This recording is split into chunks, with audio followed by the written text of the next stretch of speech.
இன்னைக்கு சனிக்கிழமை எல்லாமே விறகடுப்புல தான் சமையல் செஞ்சோம். நீ என்னென்னு பார்க்கலாம் வாங்க.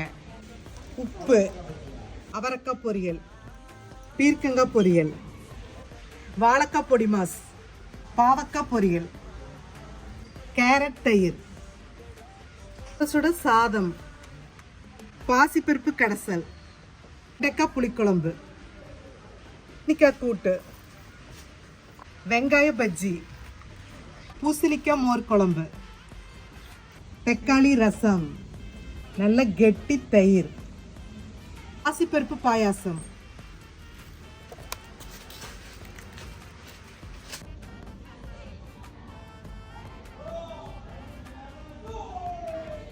நீங்களும் வாங்க, அனைவருமே சுவைக்கலாம்.